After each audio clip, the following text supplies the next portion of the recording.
Amém, queridos.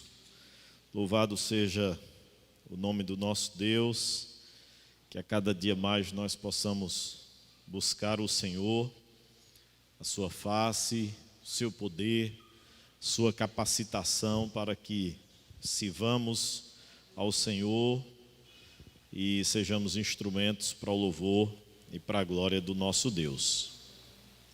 Queridos, nós vamos abrir as nossas Bíblias e eu quero hoje à noite fazer uma espécie, irmãos, de resumo daquilo que a gente trabalhou na semana passada. A gente abordou um pouco aqui sobre a questão do batismo com o Espírito Santo e conectar a questão do dom do Espírito Santo ou os dons do Espírito Santo. Eu sei que o tempo vai ficar escasso, vai ficar curto para que a gente possa abordar todo esse material, ou toda essa temática, e a ideia é que a gente possa fazer algo mais objetivo, não é? Mas eu quero compartilhar um pouquinho com os irmãos sobre aquilo que a gente trabalhou na semana passada e adentrar uma nova questão, né, dentro desse tema maior que a gente está abordando, a doutrina do Espírito Santo. E aí vamos lá para Atos capítulo de número 2, porque foi o texto inicial, né, que nós trabalhamos.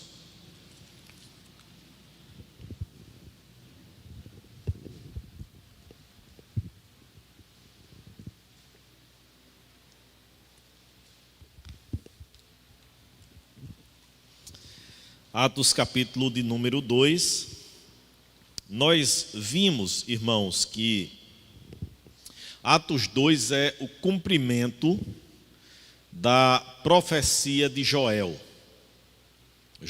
Profeta Joel, fez referência a um momento na história que Deus derramaria do seu Espírito sobre toda a carne.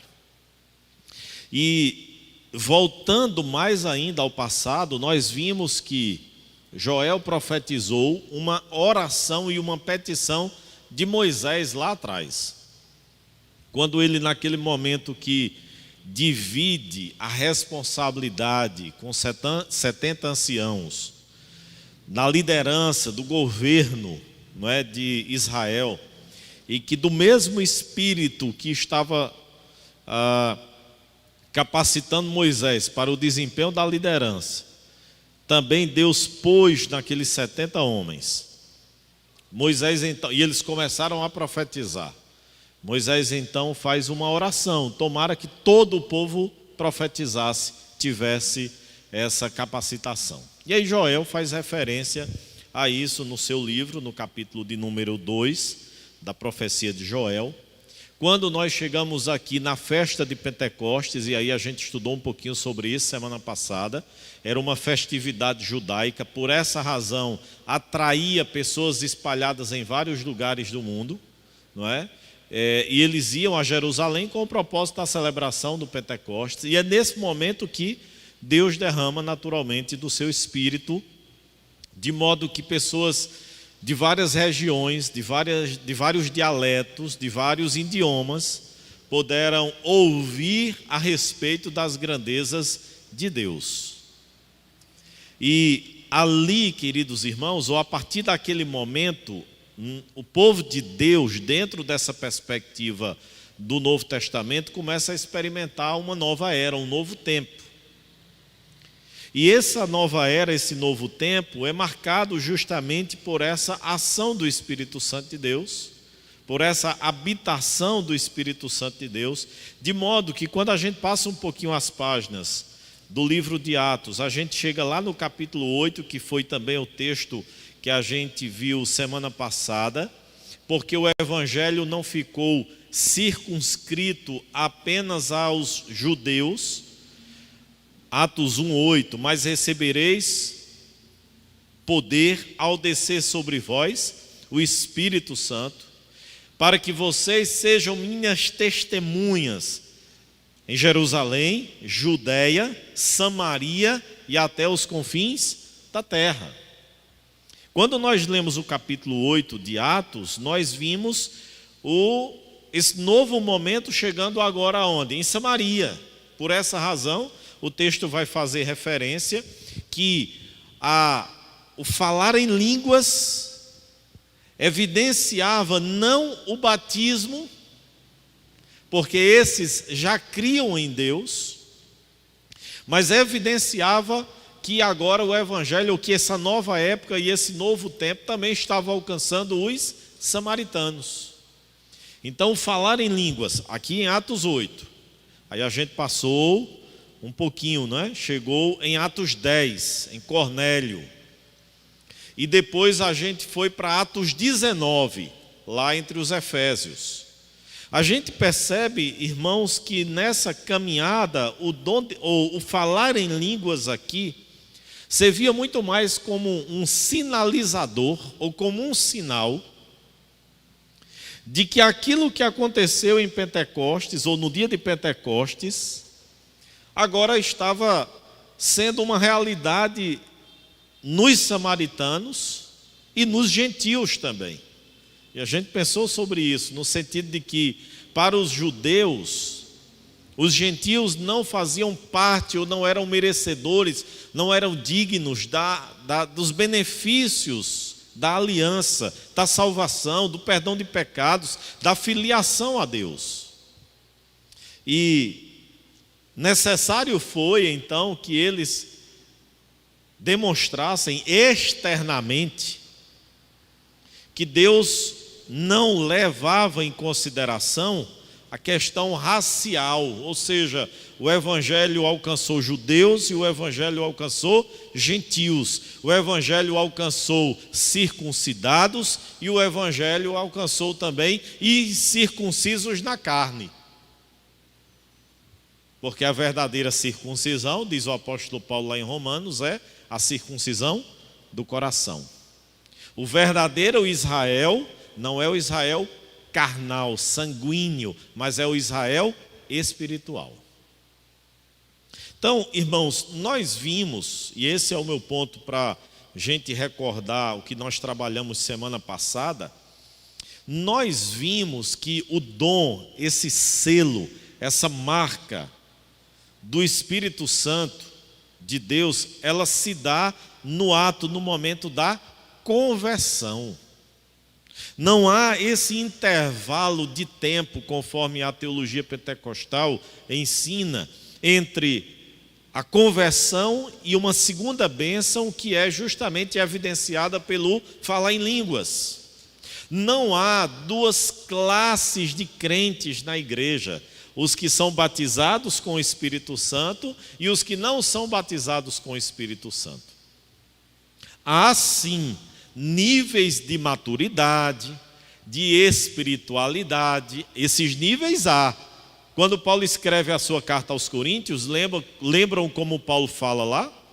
Irmãos, não vos pude falar a vocês ou me dirigir a vocês como a espirituais, e sim como a carnais, porque vocês são o quê? Crianças, imaturos. Quando Paulo escreve as suas cartas aos Tessalonicenses, o que é que Paulo diz lá a eles? Irmãos, eu louvo a Deus pela vida de vocês. Por quê? Porque vocês evidenciam que vocês são eleitos, são salvos, porque vocês têm uma esperança viva, um amor abnegado, e vocês têm uma fé operosa. Percebe? Que Paulo escreve duas cartas a grupos distintos. A uns Paulo chama de imaturos, crianças. A outros Paulo chama de pessoas maduras, que evidenciam que são de fato salvas. Então, há sim crentes na igreja, e aí não tem nada a ver com a ideia lá de Apocalipse capítulo 3. Estou vendo que vocês nem são frios, nem são quentes, que vocês são mornos, e por essa razão eu estou a ponto de vomitar. Ah, o crente frio, o crente quente. Tem nada a ver nesse sentido lá de Laodiceia, de Apocalipse capítulo 3. Agora, claro, irmãos, há na igreja sim níveis de espiritualidade, crentes que estão ali realmente experimentando momentos especiais com Deus, de comunhão com Deus. Há também aqueles que estão passando por um período de aridez, de frieza, de esterilidade espiritual. Mas isso não tem nada a ver com a habitação, com o selo, com o penhor, com a morada do Espírito Santo de Deus, porque isso é algo que acontece concomitantemente ao momento da regeneração, da salvação. A partir do momento que o indivíduo tem os seus olhos abertos e ele contempla que é pecador e não é digno de receber o perdão de Deus, que é somente pela graça, mediante a fé em Cristo Jesus, nesse exato momento que ele agora é uma nova criatura, nasceu de novo, é uma nova pessoa, é regenerado, o Espírito Santo está ali, habitando, selando, morando, fazendo daquela pessoa a sua casa. Por isso que a gente é casa de Deus, morada de Deus. Deus não habita em tabernáculos feitos por mãos humanas. Deus não habita nessa estrutura física, não. Essa estrutura física é útil, é benéfica, porque ela agrega e comporta um número maior de pessoas, porque ela serve de referência geográfica para que os filhos de Deus, nos horários pré-determinados, nos dias estabelecidos, possam se reunir ali e prestarem o seu culto congregacionalmente. Mas Deus não habita aqui nesse... Aqui é tijolo, aqui é PVC, aqui é barro, aqui é cimento. A casa de Deus, a morada de Deus, somos nós que tivemos os nossos olhos abertos, que reconhecemos a gravidade e a malignidade do nosso pecado e ao mesmo tempo nos voltamos para Cristo, crendo que a salvação é imerecida, ou seja, é graça, fé em Cristo Jesus, somente. Então, irmãos, nesse contexto, não tem categorias na igreja. Crente de primeira linha é igual a carne, né? Eu até usei essa expressão. Você chega no frigorífico e você diz, me dê uma carne de primeira, quando o dinheiro permite, né? Quando não permite, me dê uma carne de segunda. E quando a coisa está feia, mais ainda, né? Me dê uma carne de terceira. Aí o crente de primeira linha, o crente de segunda linha. Não há isso, irmãos. Não há. Agora, no sentido de crentes batizados e crentes não batizados. Crentes que são aperfeiçoados, porque era assim a teologia clássica pentecostal, que essa ideia do batismo servia como um aperfeiçoamento aqui na terra, e há uma divergência profunda nesse ponto, porque eles viram e fizeram essa autocrítica de que isso não acontece. Enquanto nós estivermos militando aqui, nós estaremos sujeitos aos fracassos, aos pecados, aos erros, aos equívocos. Então não há essa distinção. O que há sim é o grau de maturidade, de espiritualidade, vou usar a expressão bíblica, de enchimento do Espírito Santo. Que é essa expressão de Paulo aos Efésios.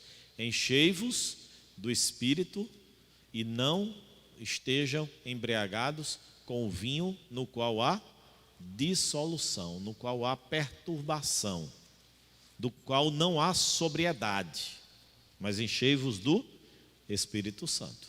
Então sim, há crentes vazios, ou quase vazios, há crentes medianos, há crentes mais maduros, mas isso depende, irmãos, de cada um, da busca de cada um.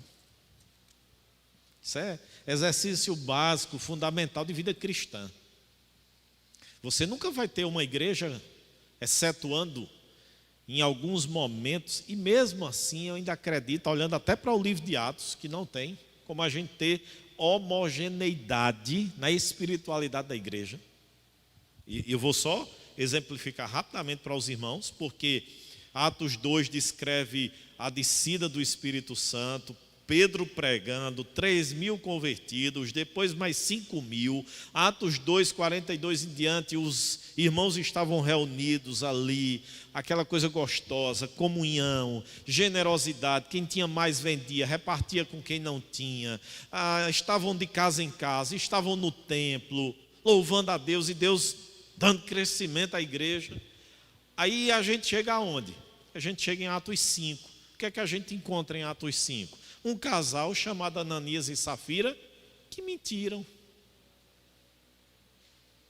Que mentiram em relação ao dízimo. Então percebem, irmãos, que a gente pode olhar para Atos 2 e dizer assim, essa é a igreja perfeita, todos são assim. Não. Não há homogeneidade. Por quê? Porque a maturidade, o crescimento espiritual, ele depende da busca de cada um. Ela é individual nesse sentido. Claro que a coletividade contribui, coopera, mas não é suficiente se em casa nós não desenvolvermos uma relação de intimidade com Deus, de oração, de leitura da palavra de Deus. Então, quando a gente pensa nisso, irmãos, aí a gente pode fazer essas distinções. Aqueles crentes que buscam mais o Senhor, consequentemente, eles desfrutam de maiores experiências com o Senhor, de um maior amadurecimento. Consequentemente, Deus utiliza mais intensamente. E aqueles que preferem uma vida cristã de mediocridade,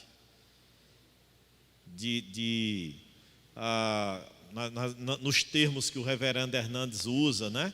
Uma vida cristã minúscula, né? Medíocre, limitada, pequenada. Por quê? Porque ele não busca, não desenvolve, não lê a Escritura, não ora. Não tem como, irmãos.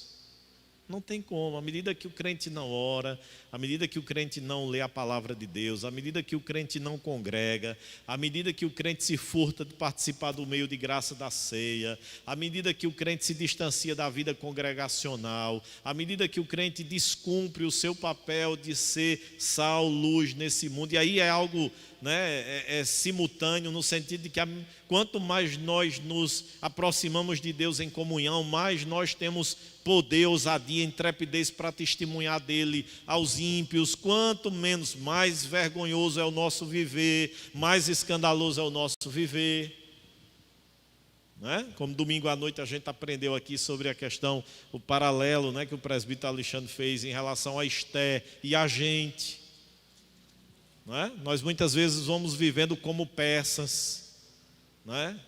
Vivemos como mundanos, como secularizados, não há nenhuma diferença, não há nenhuma mudança, nós temos os mesmos comportamentos, as mesmas palavras, a mesma cosmovisão, as mesmas aspirações de vida. Então, o que há, irmãos, de diferente é isso. O que há de diferente é isso, mas todos são igualmente habitados, selados, batizados, marcados com o Espírito Santo. Mas e aí? O que é que acontece quando a gente vive dessa forma? O que acontece é que nós fazemos aquilo que Paulo disse. Nós entristecemos o Espírito Santo.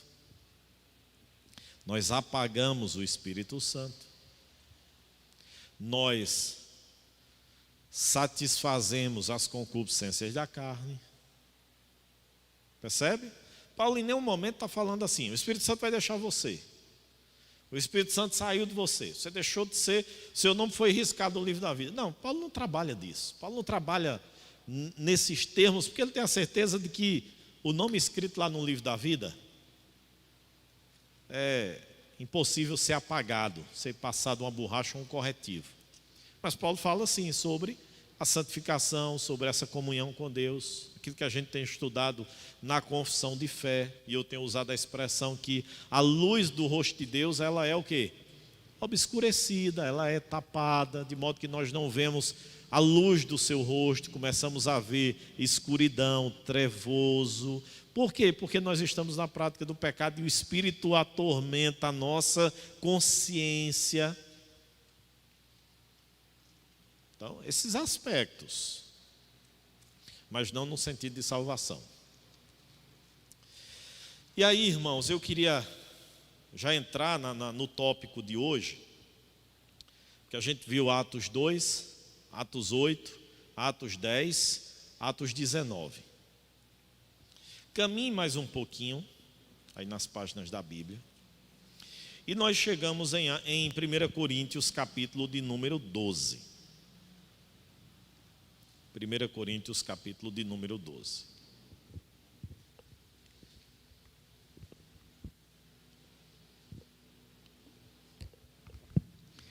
Queridos, percebam que sempre que a gente resolve falar de dons espirituais, dons do Espírito Santo, a primeira questão que nós formulamos é: mas o dom de línguas existe ou não, pastor?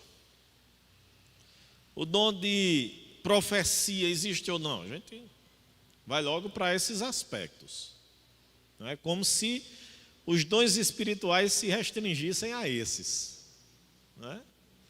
E aí agora, num primeiro momento, eu não quero nem entrar na contemporaneidade ou não dos dons espirituais, ou no cessacionismo ou não. Eu quero mais pensar algumas questões aqui importantes com os irmãos. A primeira delas é, à luz do texto de 1 Coríntios 12, que aí os irmãos podem ficar com a Bíblia aberta, porque a gente vai vendo alguns versículos.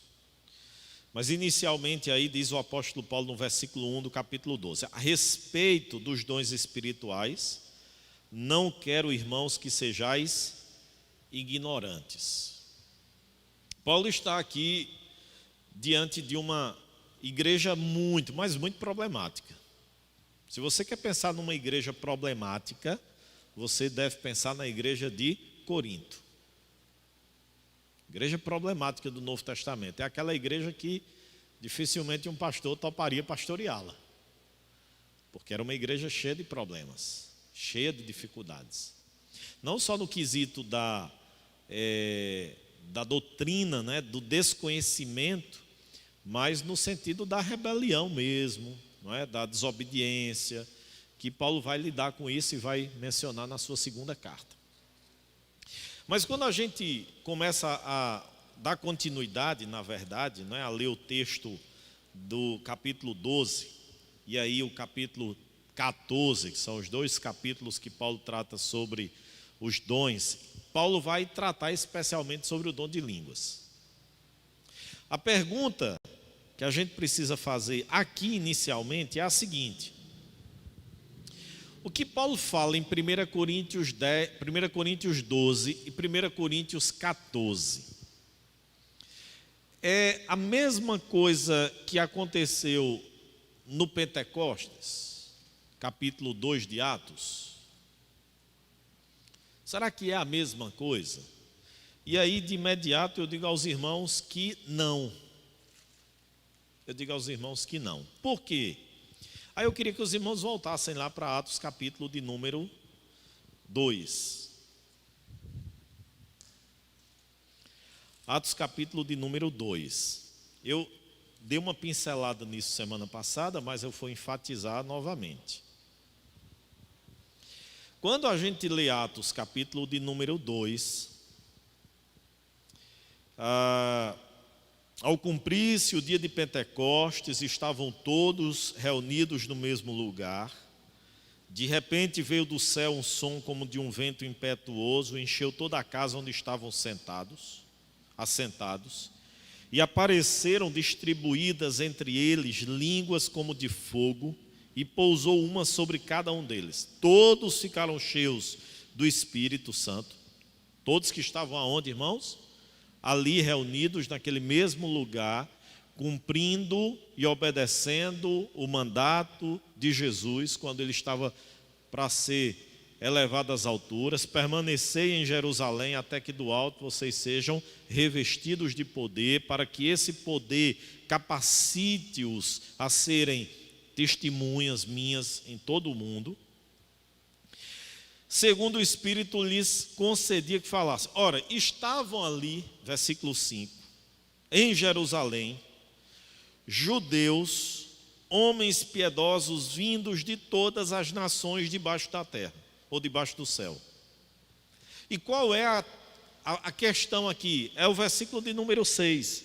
Quando, pois, se fez ouvir aquela voz, afluiu a multidão que se possuiu de perplexidade, porque cada um os ouvia falar na sua própria língua. Versículo 7. Estavam, pois, atônitos e se admiravam, dizendo: vede, não são porventura galileus todos esses que aí estão falando? Percebam que não eram todos que estavam falando. Mas o que acontece no versículo de número 8? Todos estavam ouvindo. E como os ouvimos falar, cada um em nossa própria língua materna, somos partos, medos, elamitas e os naturais da Mesopotâmia, Judéia, Capadócia, Ponto e Ásia, da Frígia, da Panfilha, do Egito e das regiões da Líbia e nas imediações de Cirene e romanos que aqui residem, tanto judeus como prosélitos, cretenses e arábios. Como os ouvimos falar em nossas próprias línguas as grandezas de Deus.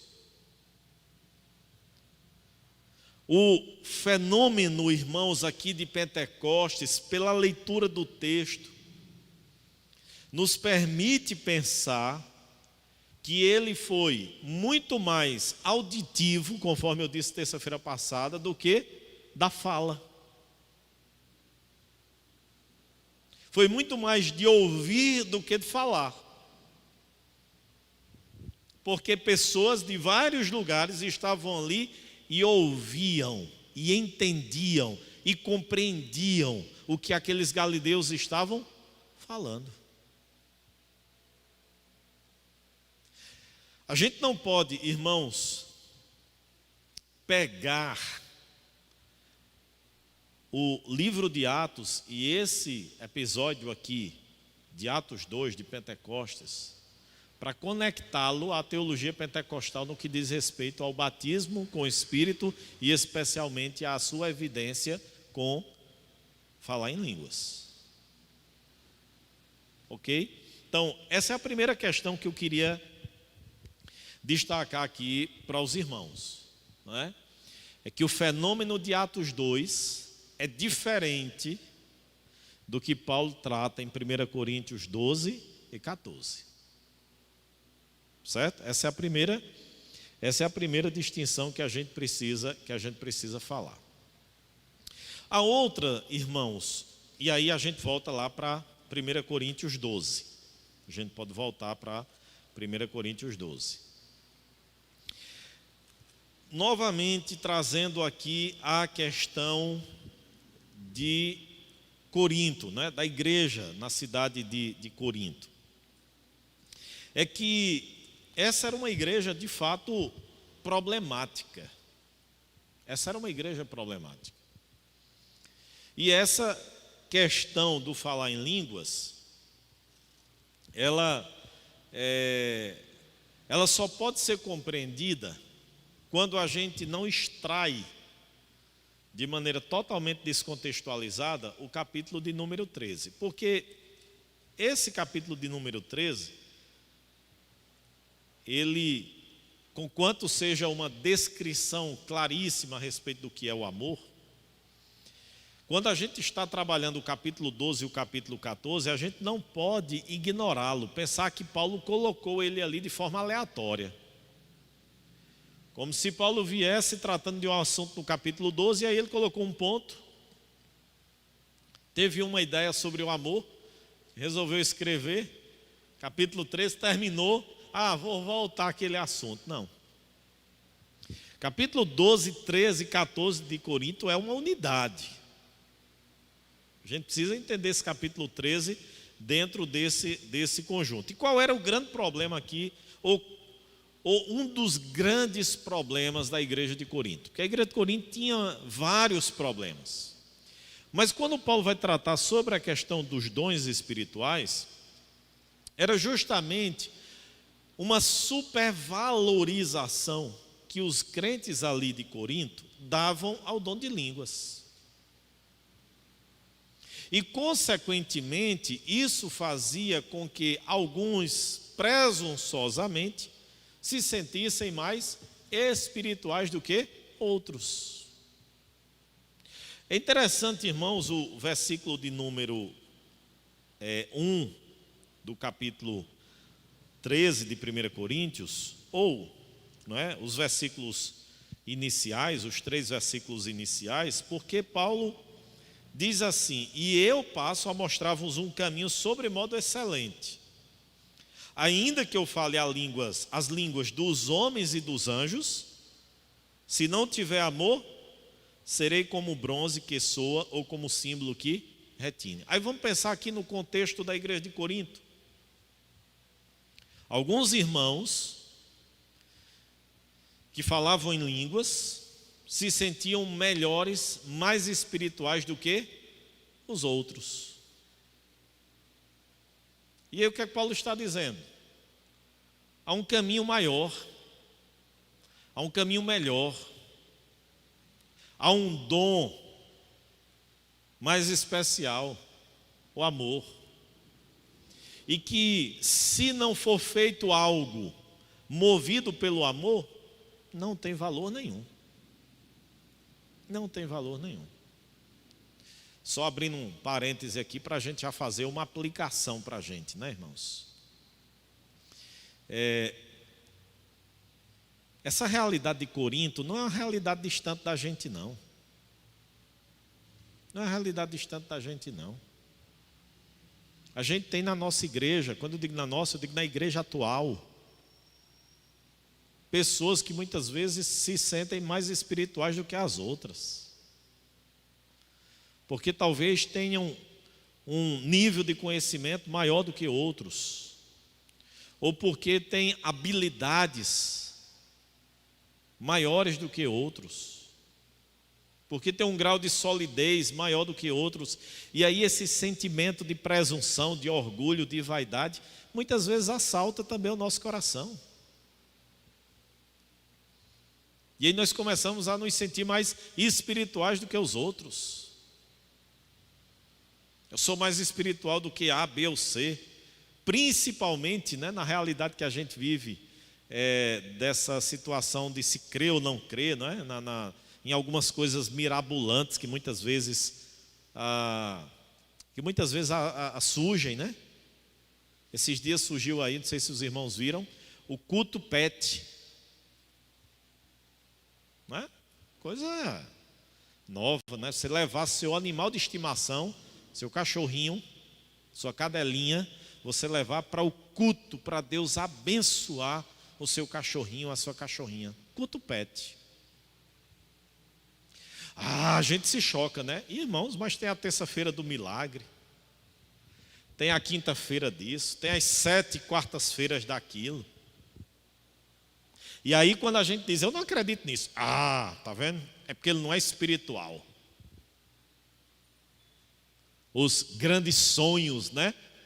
Aquelas pessoas que vivem de sonhos, os visionários, mas não é sonhos no sentido de projetos, de ver a coisa lá na frente melhor, mas não, são sonhos no sentido de que Deus está revelando ali, né? Vive de sonhos. Se você questiona e você diz, eu não acredito, isso é para quem crê, aí a pessoa que diz que crê se sente muito espiritual. Você observa a circunstância e o momento, você não vê propósito nenhum de Deus fazer aquilo ali, de Deus ter usado daquela maneira. Mas aí é o espiritual, é a espiritual. Não é? Então, essa realidade de Corinto, irmãos, não é muito diferente não. Mesma coisa hoje. Mesma coisa. Quanto mais, e aí, irmãos, aí a gente brasileiro mais ainda, né? Porque a gente é um povo místico. A gente gosta da coisa obscura. A gente gosta do calafrio. A gente gosta daquele frio na espinha dorsal, não é? Quantas vezes eu já ouvi aqui pessoas: eita, fulano foi para o culto, foi uma bênção, chorou que só. Quer dizer que o indivíduo que veio e não chorou, o culto não foi uma bênção. O culto só é uma bênção quando a pessoa vem e chora. Percebe, irmãos? A gente gosta, né, do emocionalismo, a gente gosta dessa questão voltada para o nosso ego, para massagear o nosso eu. A gente gosta dessas coisas místicas. Se eu chegasse num domingo à noite aqui na igreja, hoje mais não, né? Hoje mais não. Eu acho que esse é o incômodo dos camuflados pentecostais aqui da igreja, né? É porque hoje a igreja já tem um nível de identidade presbiteriana, de solidez na teologia reformada, que não tolera mais essa questão, né, do cara chegar no púlpito da igreja, eu chegar hoje aqui e dizer: irmãos, fecha a Bíblia e agora eu vou trazer revelação, porque Deus falou comigo aqui algo desprovido da Escritura. A Bíblia fechada num recanto e eu falando coisa aqui que não tem nada a ver da Bíblia. Ah, agora o pastor é espiritual. Se eu trago um sermão impresso num tablet ou impresso ou num computador, está lido ali, a liturgia está ali toda feitinha. Isso não tem espiritualidade, não. Espiritualidade deve ser chegar, tudo desorganizado, no improviso. Tabita, vem cá, Tabita, porque agora tu vai dar uma saudação. Aí Tabita fala 40, 50 minutos, nada a ver com o texto que leu. Isso é que é liberdade do Espírito Santo. Isso é que é deixar o Espírito Santo agir. Eu não creio nisso. Quem quer alguns que me taxam de frio, de seco, podem ficar à vontade. Não encontro fundamento bíblico para esse tipo de comportamento. A Bíblia não fala sobre isso. Mas aí se sentem os espirituais, né? Eu creio. Às vezes vem história, irmãos, como a gente diz, né? A história da carochinha. Conto. Vem mito para a gente acreditar. Não, porque assim. Chega no final da história, assim, e aí? Não, você não creio não. Eu não creio não. Ah, isso é para quem crê.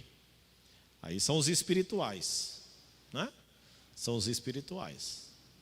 E aí, às vezes, né, irmãos, quando a gente olha a espiritualidade verdadeira que deve ser demonstrada da calçada para fora, aí a gente não vê essa espiritualidade.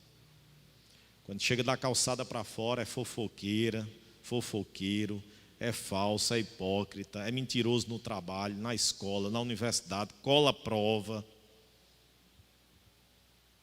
é um péssimo aluno, né? É um péssimo patrão, um péssimo funcionário, chega atrasado, se for repartição pública, não cumpre as obrigações. É um péssimo marido, uma péssima esposa, péssimo filho, desobediente, rebelde. Mas é espiritualidade, né? No momento de culto. No momento de culto é a pessoa mais mística, mais crente, mais espiritual, que crê em absolutamente tudo. Então, irmãos, e aí, não é? A gente está vivendo no país, no Brasil, uma realidade diferente, onde as pessoas têm aberto os olhos, tanto que eu cito sempre, né, o exemplo da consciência cristã. Você chega 4h30, 5 horas da tarde, as filas que tem, 10, 12 mil pessoas, jovens, a maioria, né?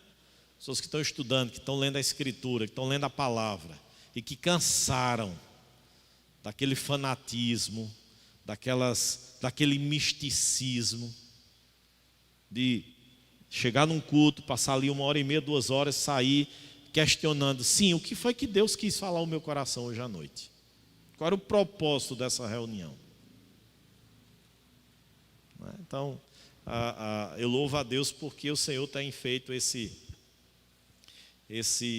despertamento, eu não diria avivamento, que a gente está longe de viver um avivamento, mas esse despertamento não é? De modo que nós temos boa parte tem se voltado para aquilo que é fundamental, para aquilo que é essencial, a palavra, a escritura, o lema da reforma, só a escritura. Eu acho, irmãos, contraditório alguém dizer só a escritura e depois viver buscando sonhos, revelações, profetadas, sentimentos, eu senti.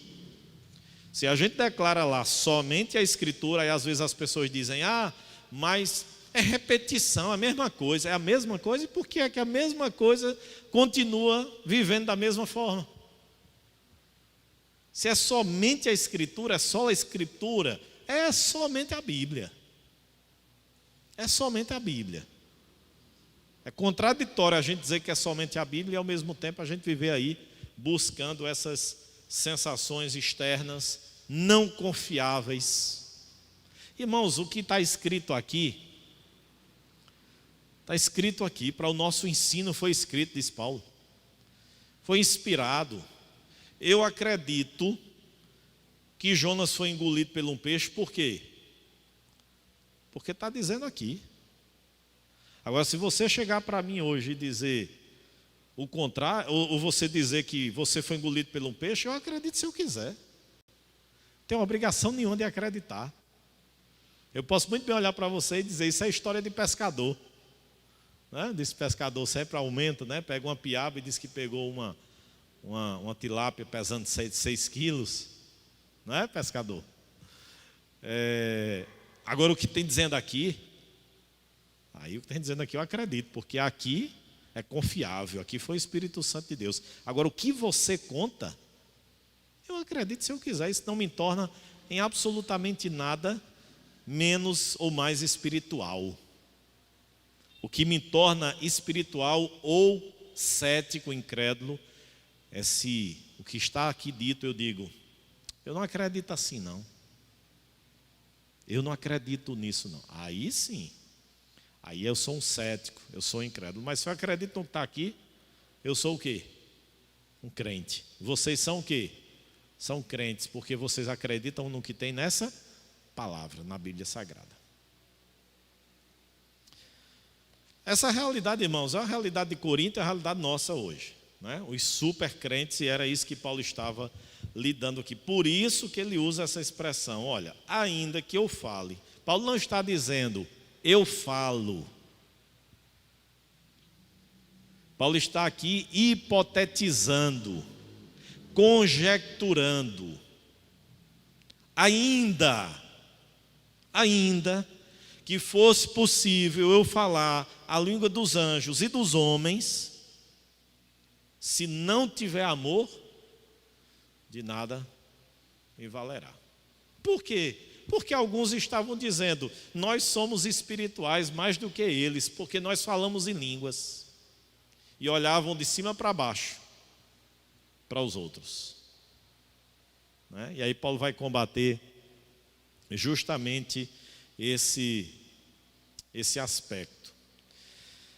A igreja de Corinto, irmãos, era uma igreja tão complicada, que no final do século I, o bispo de Roma, chamado Clemente, ele escreveu uma carta para a igreja de Corinto. Claro que essa carta não é inspirada, mas ele tratou justamente sobre os problemas e fez citação da primeira carta de Paulo aos Coríntios, citando o texto que a gente tem aí no capítulo 12, a partir do versículo de número 2, né, para os irmãos verem.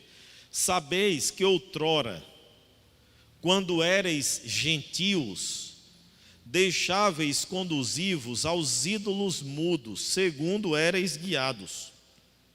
Por isso vos faço compreender que ninguém que fala pelo Espírito de Deus afirma, anátema Jesus. Por outro lado, ninguém pode dizer Senhor Jesus, senão pelo Espírito Santo.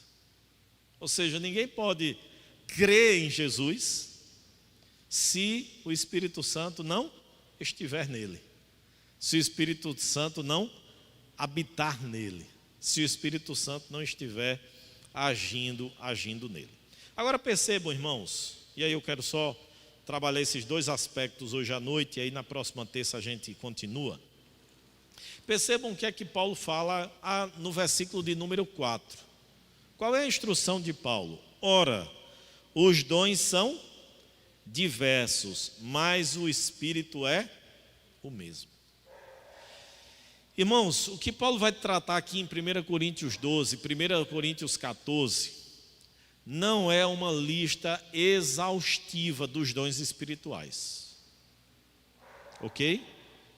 Não significa que todos os dons Paulo mencionou aqui. Pelo contrário, a gente vai ler lá em Romanos 12, Paulo vai fazer referência a outros dons. A gente vai ler Efésios, Paulo vai fazer referência também a outros dons.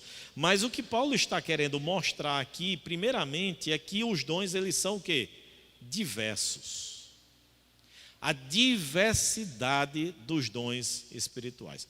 Esse é um ponto, irmãos, que aí eu lanço já para o nosso questionamento em relação ao batismo com o Espírito Santo ser um dom e ser algo que evidencia o dom de línguas, né? O língua ser tratado como um dom, e isso evidenciar o batismo com o Espírito Santo. Ora, se é um dom, por que obrigatoriamente todos devem possuir esse dom? Se a Bíblia nos diz que há diversidade de dons, por que é que esse dom, ele tem que estar em todo crente? Esse é um ponto para a gente pensar, para a gente já refletir.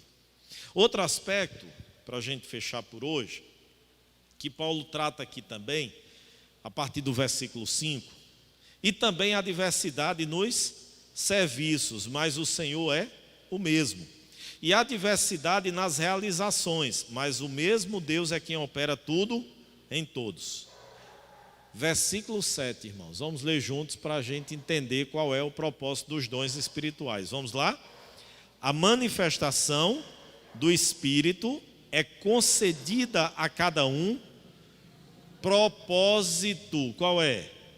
Visando a um fim proveitoso. Qual é o propósito dos dons espirituais, irmãos? Qual é o propósito dos dons espirituais? Por que é que o Espírito distribui dons à sua igreja? Por quê? Ou para quê?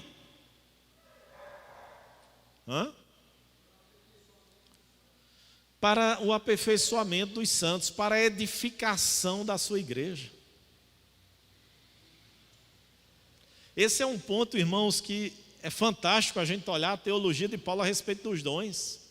Porque em nenhum momento ele fundamenta e fortalece a prática dos coríntios aqui. Qual era a prática dos coríntios? Orgulho, presunção, vaidade, egoísmo. Paulo diz: os dons não são dados para essa finalidade, para um usufruto pessoal próprio. Os dons são dados para o uso numa coletividade, objetivando o crescimento, o amadurecimento, o aperfeiçoamento dessa coletividade. Então, irmãos, quando a gente pensar em dons espirituais, a gente sempre deve pensar no seu propósito. O propósito é a edificação da igreja. Na metáfora que Paulo utiliza aqui no capítulo 12 e capítulo 14, é para a edificação do corpo. Não é para vanglória pessoal, não é para deixar a pessoa ensimesmada, mas é para a edificação. Cristo criou a igreja e lhe deu os dons do Espírito para edificar e para fortalecer a sua igreja. Agora, a quem o Espírito distribui? A quem o Espírito concede? A gente já sabe que os dons são diversos. A gente já sabe que os dons têm como propósito, como finalidade, a edificação do corpo. Mas a quem o Espírito distribui esses dons? Aí o texto, mais à frente um pouquinho, no capítulo de número 12 ainda, versículo 12 e 13, diz o quê? Porque assim como o corpo é um e tem muitos membros, e todos os membros, sendo muitos, constituem um só corpo, assim também com respeito a Cristo. Porque em um só Espírito todos nós fomos batizados em um corpo. A quem os dons são dados, irmãos? Quer judeus, quer gregos, quer escravos, quer livres. E a todos nos foi dado beber de um só Espírito. Os dons espirituais são distribuídos entre todos que fazem parte do corpo, tanto judeus como gentios, livres ou escravos. Esse é um ensinamento, irmãos, de Paulo para dizer que todo crente, preste bem atenção nisso, todo crente, ele é habilitado, capacitado pelo Espírito Santo de Deus, para que ele seja útil, benéfico e abençoador, no intuito de ver esse corpo, essa igreja, esse povo crescer. Sabe qual é o nosso grande problema, irmãos? E aqui eu quero fazer essa ponderação para a gente terminar. Sabe qual é o nosso grande problema? É porque a gente associa dons a funções na igreja. A gente associa os dons espirituais às funções da igreja. E diga-se de passagem, às funções de liderança. Vou só tentar exemplificar, irmãos. Como nós invertemos as coisas. Quando Paulo fala sobre presbítero, Paulo diz que é necessário que o presbítero seja apto para ensinar. Paulo está dizendo que essa é quase que uma condição sine qua non, indispensável para o presbítero. O presbítero precisa ter aptidão para o ensino. Muito bem, então quando eu penso em ofício, eu penso em função, eu penso em presbítero conectado ao ensino, conectado à instrução, à docência. Agora vamos lá. Toda pessoa que tem o dom de ensino necessariamente tem que ser um presbítero? Não. A pessoa pode ter o dom de ensino e até mesmo não exercê-lo de forma formal, mas de forma informal. Não é obrigado ele pegar o microfone e ele só exercer o seu dom se ele tiver como professor da escola dominical. Se ele tiver como presbítero da igreja. Se ele tiver como dirigente de uma congregação. Ele pode exercer o seu dom de forma informal, sem o ofício. Quando? Quando ele tem relacionamentos com irmãos em Cristo que estão duvidosos em relação a várias questões, precisando de uma instrução, precisando de uma orientação e que ela precisa ser pautada pela palavra, pela Escritura. Ali você está exercendo o seu dom.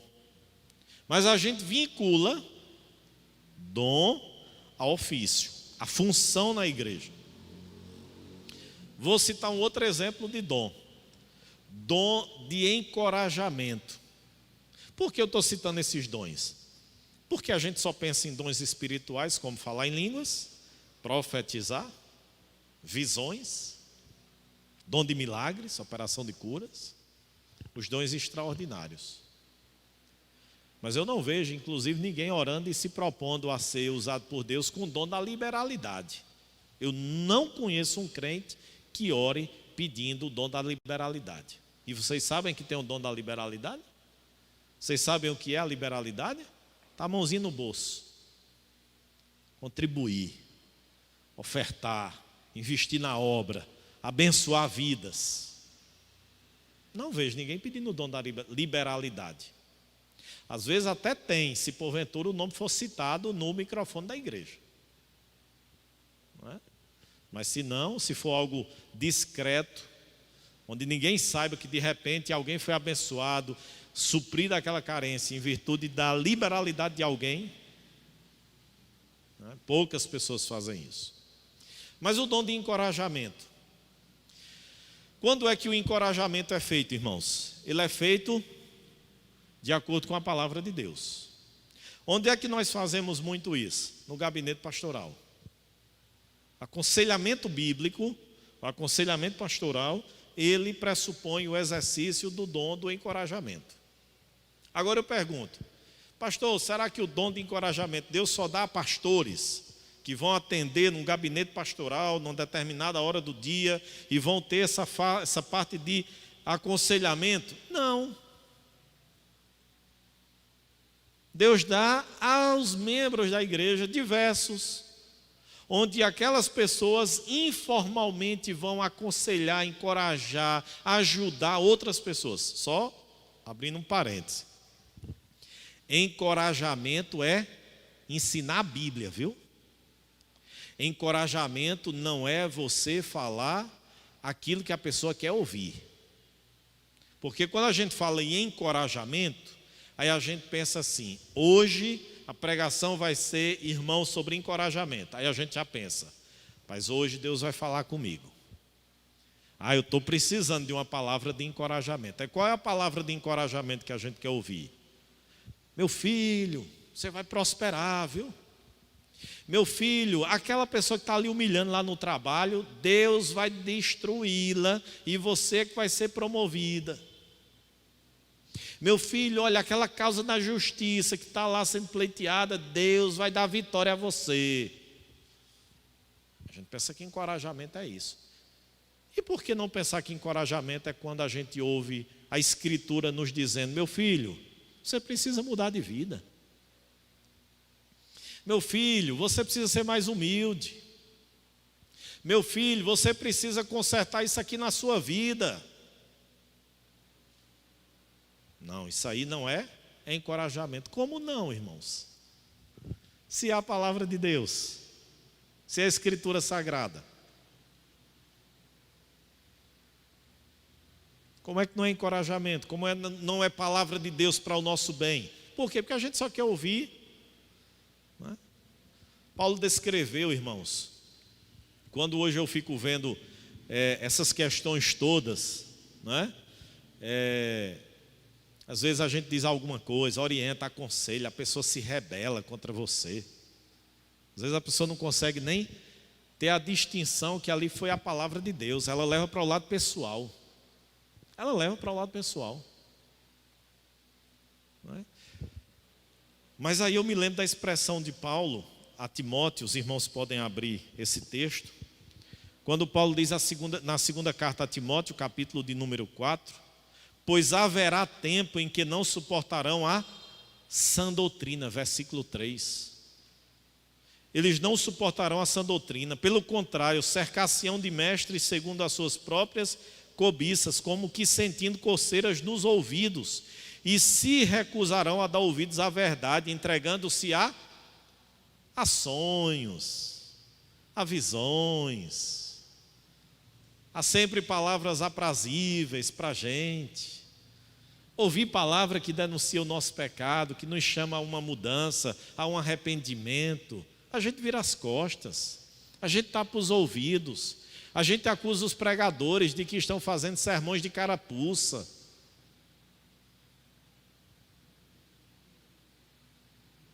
Não querem ouvir. Aí eu pergunto, isso acontece com quem, irmãos? Isso acontece com todos aqueles que pregam e ensinam fielmente a palavra de Deus, seja ela formalmente no púlpito da igreja, seja ela informalmente. Se você não quer ter inimizades, só precisa você fazer uma coisa: deixar de defender, de ensinar e de falar dos princípios da palavra de Deus. Se você deixar de falar deles, se você deixar de crer neles, se você disser assim, não, cada um segue o seu caminho e pronto, você não vai arrumar inimizade com ninguém. Agora, se você se posicionar biblicamente, aí você vai ser malquisto. E não é só pelos ímpios não, viu? Os ímpios fazem a lacração, né? Como está na moda agora. Os ímpios exigem a demissão, os ímpios perseguem. Mas dentro da igreja também tem algo muito semelhante. As pessoas se tornam indiferentes, elas confundem a Escritura com aquilo que naturalmente nós somos. Então, irmãos, eu quero parar hoje por aqui, mas fazendo com que nós reflitamos sobre esses aspectos iniciais. Uma das perguntas que é oportuna para esse momento é: qual é o seu dom? Qual é o seu dom? Lembrando que não tem dom de cantar, tá bom? Que não tem dom de tocar. Isso aí é habilidade. É algo nato, é um talento. Ou você nasce com aquilo, ou você adquire com treinamento e com capacitação. Certo? Dons espirituais, a lista a Escritura nos fornece. Porque às vezes a gente olha para alguém que canta bem e diz: fulano tem um dom de cantar. A Bíblia não fala sobre isso. Fulano tem um dom de tocar. A Bíblia também não fala sobre esses dons. A Bíblia não fala. Essas são habilidades que a gente adquire com trabalho, com dedicação, com estudo. Não é? Algo que já é natural. Dons espirituais são aqueles, mas não menos, só para frisar, não menos importante do que os dons necessários na vida da igreja, para que a gente utilize também para a glória de Deus e para a edificação da igreja do Senhor. Os dons e as habilidades que Deus nos dá, todos devem ser usados para a edificação da igreja do Senhor Jesus. Mas reflita, qual é o seu dom? Eu não sei, pastor. Leia a lista para você começar a orar e pedir para que Deus lhe incomode e lhe mostre, e você tenha convicção do seu dom, porque é terrível, viu, irmãos, um crente que não tem convicção dos seus dons. Ele fica ali num local e não sabe o que é que faz, porque Paulo vai usar a questão dos dons com o corpo, né? E vai dizer a função de cada órgão do nosso corpo, por mais indecoroso que ele seja, ele tem uma função, ele tem uma finalidade, ele tem uma tarefa. Não há partes do nosso corpo aleatórias. Podem até não ser bonitas, podem até não ser charmosas, podem até a gente olhar e não gostar, mas ele tem uma função. Mesma coisa é na igreja. Todos nós temos um dom e aí, consequentemente, uma função. Qual é? Ah, mas eu não tenho nenhum cargo na igreja, eu nunca tive nenhuma oportunidade. Volto a dizer, irmãos, se todos nós formos esperar ter um cargo para que a gente possa servir, a gente vai passar muito tempo ocioso, né? Porque às vezes uma pessoa pega aquela função e fica ali durante 5 anos, 10 anos, 15 anos, e aquele período eu vou ficar ocioso até haver uma lacuna? Não, eu vou manifestá-lo, usá-lo de forma informal, abençoando a igreja, o local onde Deus me inseriu e me colocou ali para servir. Amém, queridos? Vamos orar? Ore nesse sentido. Leia 1 Coríntios 12, 14, leia Romanos 12, leia Efésios 5, comece a ler e pedir para que Deus traga a sua consciência, quais são os seus dons. Eu tenho um dom de misericórdia, eu tenho um dom de socorro, eu tenho um dom de ensino, eu tenho um dom de liderança, eu tenho um dom de liberalidade, eu tenho um dom de encorajamento, eu tenho um dom de misericórdia, eu tenho um dom da hospitalidade. Qual é o dom que eu tenho? Peça para Deus trazer isso. Tem um dom de serviço. Peça para Deus trazer isso e aí você vai servir na igreja. Se puder formalmente, bênção. Se não for formalmente, use informalmente, você vai ser, por Deus, abençoado e usado da mesma forma. Da mesma forma. Então vamos orar? Feche seus olhos, coloque sua vida aí.